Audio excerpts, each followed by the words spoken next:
সত্যিকারের ভালোবাসার জন্য রাজকুমারীর ভালোবাসা প্রত্যাখ্যান। বিশ্বের প্রতিটি ফুটবলারেরই একটি শক্তিশালী ফ্যান ফলোয়িং আছে। ভক্তরা তাদের প্রিয় তারকার জন্য সবকিছু করে। স্পষ্টতই পৃথিবীতে গাভীর ভক্তেরও অভাব নেই।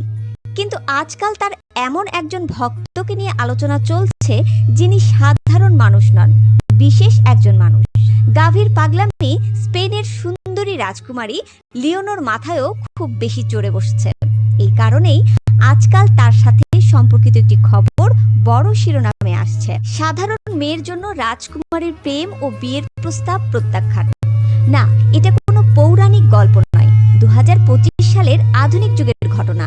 স্পেন ও বার্সেলোনার তরুণ ফুটবলার গাভীর প্রতি প্রেম নিবেদন করেছেন স্পেনের রাজকুমারী লিওনর, কিন্তু সেই প্রস্তাব প্রত্যাখ্যান করেছেন এই ফুটবলার। কয়েকবার তার সঙ্গে রাজকুমারীর দেখা হয়েছে, তারা কথা বলেছেন, কিন্তু রাজকুমারীর সঙ্গে প্রেম বা বিয়েতে আগ্রহী নন ফুটবলার গাভী, কারণ তিনি অন্য এক তরুণীর সঙ্গে প্রেম করছেন।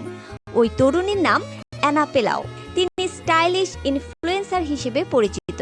প্রকাশ্যে তাকে আলিঙ্গন ও চুম্বন করেছেন খেলোয়াড় গাভী। সেই ভিডিও সোশ্যাল মিডিয়ায় ভাইরাল। এরপরেই অ্যানার সঙ্গে গাভীর সম্পর্ক নিয়ে চলছে তুমুল আলোচনা। অ্যানা ও গাভীর সম্পর্ক নিয়ে আলোচনা চললেও তারা নিজেরা এখন পর্যন্ত এই বিষয়ে মুখ খোলেননি। যদিও প্রকাশ্যে তাদের আচরণ বলে দিচ্ছে তারা পরস্পরের প্রতি গভীরভাবে অনুরক্ত।